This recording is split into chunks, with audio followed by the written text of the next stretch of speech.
Good morning, welcome to business breakfast show. ఈ Monday morning అన్ని ప్రతికూల వార్తలే కనిపిస్తున్నాయి.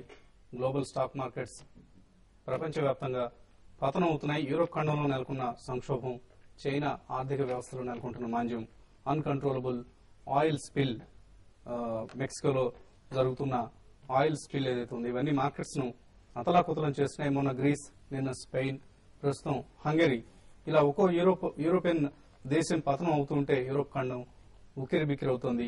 గత శుక్రవారం కూడా అమెరికన్ మార్కెట్స్ భారీగా నష్టపోవడం మనం గమనించాం.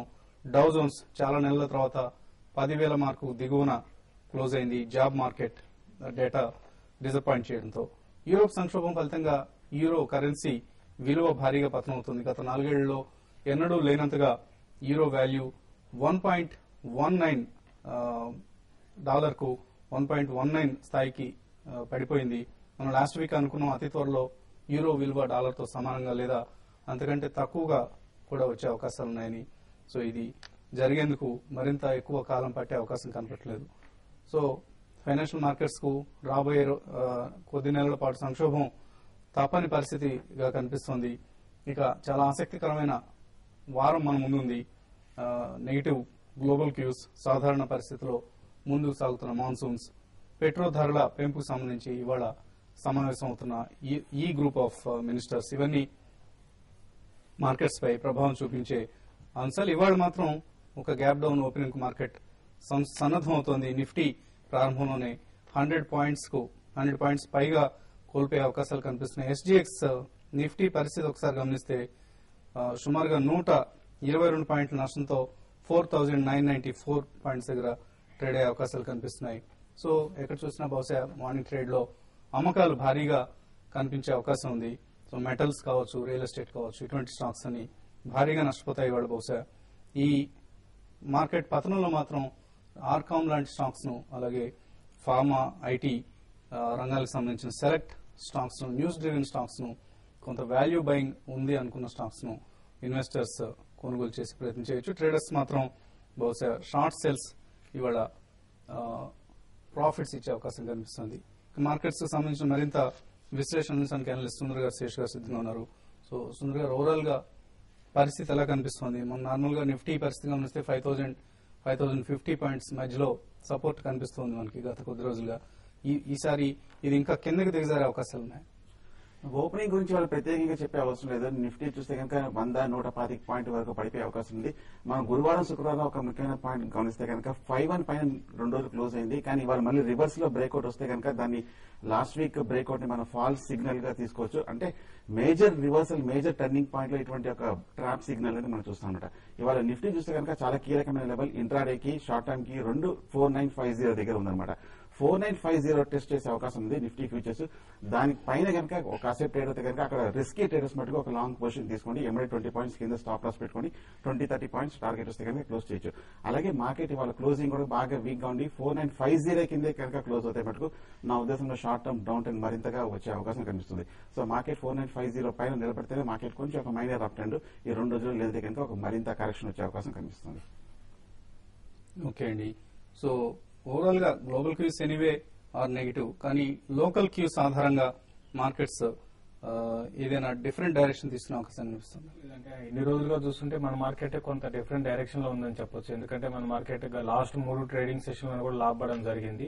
దాదాపు 4950 దగ్గర నుంచి 5120, 5130 లెవెల్ టెస్ట్ చేసింది. అంటే ఇంత నెగిటివ్ న్యూస్ ఉండి, ఇంత నెగిటివ్ ఫ్లోస్ ఉండి అయినా కూడా మన మార్కెట్ అయితే కొంత స్ట్రాంగ్ గా ఉందనే చెప్పాలి. అయితే ఇప్పుడున్న పరిస్థితిలో ఎంత స్ట్రాంగ్ ఉన్నా కూడా ఇటువంటి మరీ పానిక్ సిచ్యువేషన్ వచ్చినప్పుడు ఎంత స్ట్రాంగ్ ఉన్న మార్కెట్ కూడా దాన్ని ఈ పానిక్ సిచ్యువేషన్ నుంచి బయటపడలేదన్నమాట. అయితే ఈ రోజు మన మార్కెట్ కూడా చాలా వరకు 100 పాయింట్స్ దాకా నిఫ్టీ మార్నింగ్ సెషన్ లోనే ఓపెన్ కావచ్చు. అయితే అక్కడ నుంచి ఎంతవరకు రికవర్ అవుతుందనేది చెప్పడం చాలా కష్టం.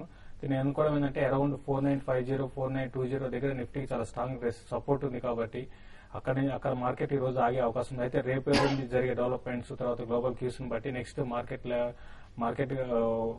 నెక్స్ట్ డైరెక్షన్ చెప్పొచ్చు. ఒకవేళ గ్లోబల్ క్యూస్ మళ్ళీ రేపటికి ఎల్లుండి కానీ కొంచెం ఇంప్రూవ్ అయితే మాత్రం మన మార్కెట్ డెఫినెట్ గా ఇక్కడ నుంచి బౌన్స్ బ్యాక్ అయ్యే అవకాశం ఉంది.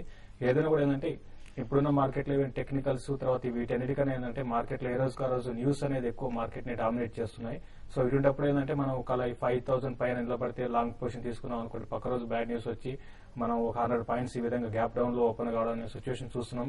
At the same time even short కొట్టిన వాళ్ళకి కూడా అంత ఈ మన మార్కెట్ లో అంత పెద్దగా ఈ రీసెంట్ లాస్ట్ ఒక 1 వీక్ 10 డేస్ లో అంత పెద్దగా ప్రాఫిట్ చేసుకోలేకపోయారు. ఎందుకంటే ఆల్మోస్ట్ అన్ని స్టాక్స్ కూడా కొన్ని మరీ ముఖ్యంగా రిలయన్స్ బ్యాంక్ ఒకటి, తర్వాత ఎస్బీఐ ఒకటి, బ్యాంకింగ్ స్టాక్స్ లో కొన్ని చాలా స్ట్రాంగ్ ఉన్నంత మన మార్కెట్ బాగా అప్ ట్రెండ్ లో ఉంది. ఏదైనా కూడా యాక్టివిటీ చూస్తే ఎక్కువ ఇండెక్స్ బేస్డ్ స్టాక్స్ లోనే యాక్టివిటీ ఉంది. కొన్ని న్యూస్ బేస్డ్ స్టాక్స్ ని పక్కన పెడితే ఇండెక్స్ బేస్డ్ తర్వాత ఫార్మా కౌంటర్స్ లో కొంత యాక్టివిటీ ఉంది.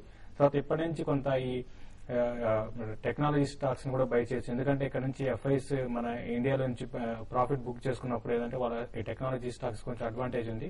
కాబట్టి ఫార్మా ఒకటి, ఐటీ స్టాక్స్ వచ్చి లోయర్ లో బై చేయమని చెప్తాను. ఓకే, ఈ మార్కెట్స్ లో మనం గమనిస్తున్నాం ఎప్పటికప్పుడు ఒక సీసా మూవ్మెంట్, అంటే కొన్ని రోజులు పైకి వెళ్ళటం, కొన్ని రోజులు కిందకి రావడం, ఒక మంచి ట్రేడింగ్ మార్కెట్ ఇది. సో బై అండ్ డిక్లైన్స్, ఎలా ర్యాలీస్ అనే ఒక ఫార్ములాని కనుక ఎవరైనా అప్రోచ్ చేస్తే చాలా మంచి రిజల్ట్స్ వచ్చే అవకాశాలు కనిపిస్తున్నాయి. కొంతమంది కాలర్స్ ప్రస్తుతం లైన్ లో ఉన్నారు. సత్యనారాయణ వైజాగ్ నుంచి లైన్ లో ఉన్నారు. సత్యనారాయణ గారు, హలో. హలో, నేను సత్యనారాయణ అండి. చెప్పండి. ఆంధ్ర బ్యాంక్ 130లో తీసుకున్నాను సార్. ఇప్పుడు హోల్డ్ చేయమంటారా, ఎగ్జిట్ చేయమంటారా? ఆంధ్ర బ్యాంక్ అయితే ఇప్పుడు ఉన్న పరిస్థితుల్లో చాలా స్ట్రాంగ్ బ్యాంక్ అని చెప్పొచ్చు. మొన్న లాస్ట్ ఫ్రైడే రోజు కూడా ఇది ఎక్స్ డివిడెండ్ అయిన రోజు ఒక స్టాక్ 4% పడినా కూడా మళ్ళీ క్లోజింగ్ లో 4% పెరగడం జరిగింది. అంటే ఇంటర్డే లో దగ్గర 5 to 6% పెరగడం జరిగింది.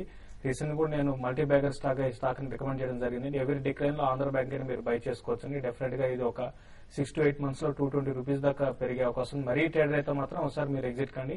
కాదనుకుంటే మాత్రం ఆంధ్ర బ్యాంక్ ఈవెన్ పడుతున్న మార్కెట్ లో కూడా న్యూ హైక్ టచ్ కావడం అనేది చాలా గ్రేట్ అని చెప్పొచ్చు. ఎప్పుడు లేని విధంగా ఆంధ్ర బ్యాంక్ లో ఫ్రెష్ బయింగ్ అనేది కనపడుతుంది. కాబట్టి మీరు హోల్డ్ చేయండి. ఒక 6 months కి ఇది 220 గా టార్గెట్ చెప్పొచ్చు అండి. ఓకే అండి, కునాల్ వరంగల్ నుంచి లైన్ ఉన్నారు. కునాల్ గారు, good morning sir. Good morning. నేను long term investor sir. Okay అండి. దాని పవర్ జేఎస్డబ్ల్యూ ఎనర్జీ ఆర్ఎన్ఆర్ గురించి చెప్తారండి. సో ఆయన ఎక్కువ పవర్ ఎనర్జీ సెక్టర్ సంబంధించిన స్టాక్స్ లో ఇంట్రెస్ట్ చూపిస్తున్నారు. Adani power, JSW energy, RNRL. JSW energy చూస్తే కనుక టెక్నికల్ గా పాజిటివ్ గానే కనిపిస్తుంది. 121 రూపీస్ దగ్గర. నా ఉద్దేశంలో ఒక 110, 112 వస్తే కనుక డెఫినెట్ గా ఆ లెవెల్లో మీరు బై చేయొచ్చు జేఎస్డబ్ల్యూజీ. ఈక్విటీ చూస్తే కనుక లాస్ట్ 2 years లో ఆల్మోస్ట్ 3 రెట్లు పెరగడం అనేది జరిగింది అనమాట. దానివల్ల స్టాక్ కొంచెం సబ్డ్యూడ్ గా ఉండే అవకాశం ఉంది. బట్ డెఫినెట్ గా జేఎస్డబ్ల్యూ ఎనర్జీ 115 లెవెల్లో మీరు కొనొచ్చు. అలాగే అడానీ పవర్ కూడా చూస్తే కనుక టెక్నికల్ గాను కొంచెం పాజిటివ్ గానే ఉందండి. సైడ్ వేస్ ట్రెండ్ లో కనిపిస్తుంది. 110 అంటే జస్ట్ ఒక 6-7 రూపీస్ తగ్గితే కనుక డెఫినెట్ గా అడానీ పవర్ కూడా తీసుకోవచ్చు long term. Okay, next caller Srikanth Hyderabad నుంచి లైన్ ఉన్నారు. శ్రీకాంత్ గారు, హలో. ఓకే అండి, శ్రీకాంత్ గారు కాల్ కట్ అయినట్లుగా కనిపిస్తుంది. 4998 ఎస్డిఎక్స్ నిఫ్టీ ట్రేడ్ అవుతున్న లెవెల్ ఇది. సుమారుగా 119 పాయింట్ల నష్టంతో ట్రేడ్ అవుతుంది. మన మార్కెట్స్ లో కూడా సుమారుగా నిఫ్టీ 110, 120 పాయింట్స్ నష్టంతో ఓపెన్ అయ్యే అవకాశాలు కనిపిస్తున్నాయి. ఇప్పుడు షార్ట్ బ్రేక్ తీసుకుందాం.